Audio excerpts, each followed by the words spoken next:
Hello everyone, আসসালামু আলাইকুম। আমার এই নতুন ব্লগে আপনাদের সবাইকে স্বাগতম। আজ আমি আপনাদের মাঝে নিয়ে এসেছি এক ঐতিহাসিক জায়গা, ধানমন্ডি 32 নম্বর বঙ্গবন্ধু শেখ মুজিবুর রহমানের বাড়ি। এই বাড়িটা শুধু একটা দালান নয়, এটা ছিল বঙ্গবন্ধুর সংগ্রাম আর স্বাধীনতার কেন্দ্র। কিন্তু দুঃখের বিষয়, জুলাই মাসে ছাত্র আন্দোলনের সময় এটি সম্পূর্ণ ভেঙে ফেলা হয়েছে। আমি এখন রাস্তার এপার থেকে ভিডিওটা শুরু করেছি। দূর থেকে দেখলেই বোঝা যায় কতটা ধ্বংস হয়েছে। দেয়াল নেই, গ্রিল নেই, সবকিছুই ভেঙে ফেলা হয়েছে। যে বাড়িটি একসময় ইতিহাসের সাক্ষী ছিল, আজ সেটা কেবল ভাঙ্গা ইটের স্তূপ। আমি ধীরে ধীরে ভাঙ্গা বাড়িটার দিকে এগিয়ে যাচ্ছি। মনে হচ্ছে যে ইতিহাস যেন নীরবে কাঁদছে। বড় বড় দালানের দেওয়ালগুলো ভেঙে চুরমার, কেবল ভাঙ্গা ইট আর কংক্রিটের স্তূপ পড়ে আছে। আমি এখন বাড়ির চারপাশ দেখাতে যাচ্ছি, শুধু ভাঙ্গা স্তূপ। জানালার গ্রিল নেই, দরজা নেই। এই জায়গায় একসময় যে বঙ্গবন্ধু থাকতো, আজ শুধু এটা ভাঙ্গা ইট আর ধুলো। দেয়ালের ফাঁক দিয়ে ভেতরে তাকালেই দেখা যায় ভাঙ্গা দরজা আর ছেঁড়া তার কাচের টুকরো। এগুলা বিছিয়ে পড়ে রয়েছে, যেন এই বাড়ির অস্তিত্বই নষ্ট করে দিয়েছে। এটা শুধু একটা বাড়ি নয়, এটা আমাদের ইতিহাসের একটা জীবনের সঙ্গী ছিল। এখন আমি প্রথম বিল্ডিং এর দিকে ঘুরে আসি। দেখুন সবগুলা কিভাবে ভেঙে চুরে চুরমার হয়ে আছে। প্রতিটা ভাঙ্গা দেয়াল যেন ইতিহাসের নীরব শান। প্রত্যেকটা ঘর যেন হাজার গল্প বলছে। ভাবুন তো, একটা সময় মানুষ কুল কিনা ছিল, এখন কেবল নীরব আর ভাঙ্গা ইতিহাস। সত্যি বলতে মনটা ভীষণ ভারী হয়ে গেছে। যে জায়গা থেকে দেশের ইতিহাস শুরু হয়েছে, আজ সেটা এই অবস্থা দেখে খুব কষ্ট লাগে। এই দেওয়াল হয়তো ভেঙে গেছে, কিন্তু বঙ্গবন্ধুর স্বপ্ন আমাদের মন থেকে উঠাতে পারবে না। আমরা যদি ভুলে যাই, তাই ইতিহাস মুছে যাবে, তাই মনে রাখতে হবে। আচ্ছা, এসব কথা না বলি, চলুন সামনের বিল্ডিং এ যাই। আপনারা তো দেখতেই পাচ্ছেন সামনের বিল্ডিং এর কি অবস্থা হইয়া রয়েছে। তারপরে উপরে দেখা যাচ্ছে কয়েকজন টিকটক করতেছে, মানে টিকটকার সম্ভবত। তারপর আমি ওই দিকে লক্ষ্য না করে আমি আপনাদেরকে দেখানোর জন্য ভিতরের দিকে চলে যাব। এখন আমরা আস্তে আস্তে ভেতরের দিকে ঢুকবো। একদম সব ফাঁকা করে দিয়েছে, ভাঙ্গা চুইরা একবারে অস্তিত্ব নষ্ট করে দিয়েছে। চলুন ভেতরের দিকে যাওয়া যাক। দেখেন ভিতরের সবগুলো ঘর একেবারে চুরমার করে ফেলা হয়েছে।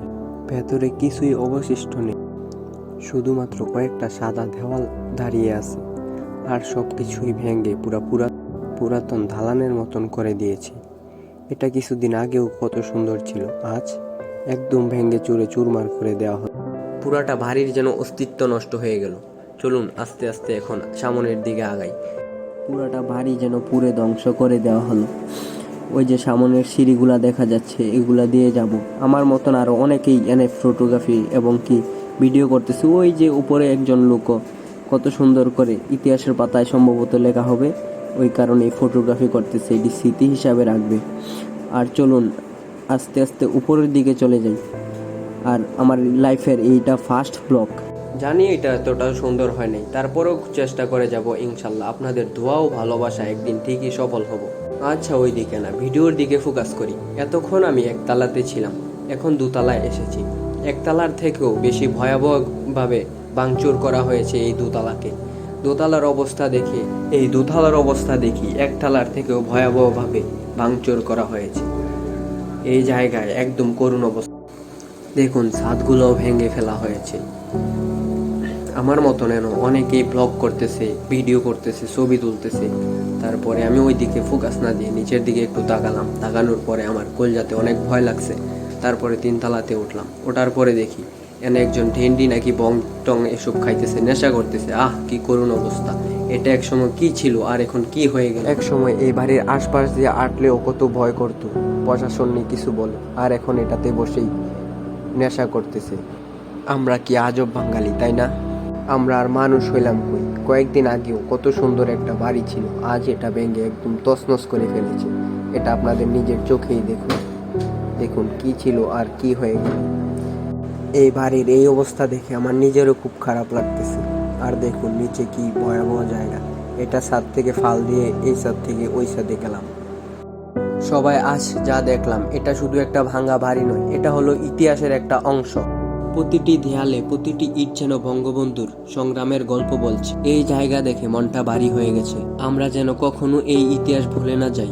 আপনাদের বলবো এই ভিডিওটা শেয়ার করুন, যেন সবাই বাস্তবতা দেখতে পায়। আজকের ভিডিও এখানেই শেষ। পরবর্তী ভিডিওতে দেখা হবে। আল্লাহ হাফেজ।